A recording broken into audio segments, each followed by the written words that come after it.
ஓட்டு கேட்டு வர்றப்ப உங்க வீட்டுல ஒரு பிள்ளைய நாங்க இருப்போம் அப்படின்னு சொல்லிட்டு, இப்ப கண்ணுலயே படாம தீவிரவாதி மாரி ஓடி ஒளியிறாங்க அப்படின்னு சொல்லி, பட்டாசு தொழிற்சாலையில வேலை பார்க்குற ஒரு பொண்ணு வந்து அமைச்சர் கீர்த்தனாவ கிழிச்சு எடுக்குறாங்கங்க.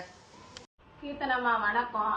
எத்தனையோ ஒரு கண்ணீரும் துன்பமும் துயரமும் வட்டி எட்டி சாவுறோம். கஞ்சி இல்லாம பட்டினியா கிடப்போம். எங்க கண்ணீருக்கு பதில் சொல்லுங்க. எப்படி வந்து ராசகாளியம்மன் கோயிலுக்கு நின்று உங்க வீட்டுல ஒவ்வொரு பிள்ளையா இருப்போம், எல்லா மக்களுக்கும் நான் உங்களுக்கு துணையா இருப்போம், துட்டம் வாங்கிட்டு எனக்கே ஓட்டு போடுங்கன்னு எப்படி சொன்னீங்கம்மா? நாங்க எங்க பிள்ளையா நினைச்சுதான் நாங்க உங்க கூட உழைச்சோம், பாடுபட்டோம். இப்ப கடைசியில கண்ணுலோட தெரியாம இப்படி ஒளிஞ்சு தீவிரவாதி மாதிரி இப்ப இருந்தா எப்படிமா? எங்களுக்கு கூப்பிட்ட குரலுக்கு ஓடோடி வரும்னு சொன்னீங்களாம்மா. இப்ப நாங்க எங்கெங்க தேடுறோம், நீங்க கண்ணுல தெரியுறீங்களாம்மா? இப்ப எவ்வளவு நாள் 4 மாசம்னா எப்படிமா நீங்க ஒரு நாள் சாப்பிடாம இருப்பீங்களாம்மா?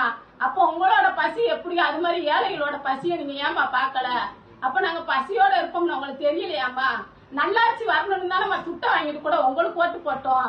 அதாவதுங்க, விருதுநகர் மாவட்டம் முழுவதுமே வந்துட்டு பட்டாசு தொழிற்சாலையில் ஏற்பட்ட விபத்தை வந்து தடுக்கிறதுக்காக அரசு அதிகாரிகள்லாம் வந்து ஆய்வு செஞ்சதுக்கு அப்புறமா விதிமுறை மீறல் சம்பந்தப்பட்ட பல்வேறு பட்டாசு தொழிற்சாலைகளோட உரிமம் வந்து ரத்து செய்யப்பட்டிருக்குங்க.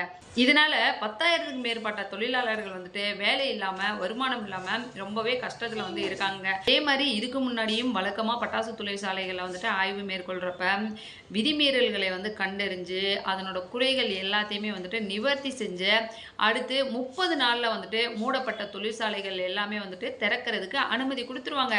ஆனா இப்போ வந்து பல மாசம் ஆகியும் கூட மூடப்பட்ட தொழிற்சாலைகளை வந்து திறக்கிறதுக்கு அனுமதி கொடுக்கல.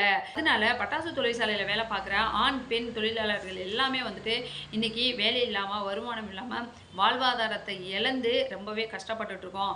அதனால வந்துட்டு எங்களுக்கு இதுக்கான ஒரு தீர்வு வேணும் அப்படின்னு சொல்லிட்டு அமைச்சர் கீர்த்தனா கிட்ட வேண்டுகோள் வச்சு பட்டாசு தொழிற்சாலையில வேலை பார்க்குற ஒரு பொண்ணு வந்துட்டு வீடியோ போட்டிருக்காங்க.